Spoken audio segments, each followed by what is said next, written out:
আল্লাহ থেকে দূরে চলে যাচ্ছেন? কবরের ডাক শুনুন, কলবকে ফিরিয়ে আনুন। আপনি কি কখনো ভাবেন একদিন হঠাৎ আপনার সব কাজ থেমে যাবে? আপনি আর ফোন ধরবেন না, আর কেউ আপনাকে ডাকবে না, কারণ কবর তখন আপনাকে ডাকবে। দুনিয়া আপনাকে ব্যস্ত রাখবে, কিন্তু কবরের ডাক বন্ধ হবে না।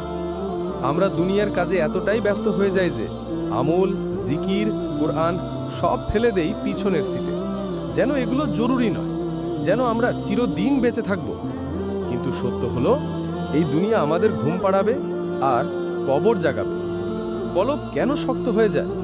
যখন আমরা পাপ করি, হৃদয়ের ওপর কালো দাগ পড়ে। একটা দুইটা নয়, ছোট ছোট পাপও জমতে থাকে, এবং একটা সময় কলব শক্ত হয়ে যায়। কোরআন শুনেও চোখে পানি আসে না, নামাজ পড়েও আনন্দ লাগে না, দোয়াতেও মন লাগে না। এটাই হলো ঠান্ডা হৃদয়ের লক্ষণ।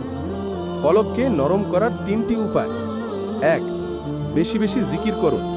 আল্লাহু আকবার, সুবহান আল্লাহ, আলহামদুলিল্লাহ এগুলো শুধু শব্দ না, হৃদয়ের ঔষধ। 2. কুরআন পড়ুন এবং অর্থ বুঝে পড়ুন। কুরআন হৃদয়ের আলো, এটা যত পড়বেন মনের অন্ধকার তত কমবে। 3.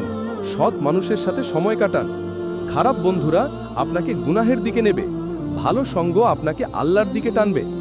আপনি এখনো জীবিত, আপনার হৃদয় এখনো ধুকধুক করছে, এটা মানে আল্লাহ আপনাকে সুযোগ দিচ্ছেন। দুনিয়ার ব্যস্ততা আপনাকে ঘুম পাড়িয়ে দেবে, কিন্তু কবরের ডাক একদিন আপনাকে জাগিয়ে দেবে। হে আমার দিনী ভাই বোন, তাই আজই শুরু করুন।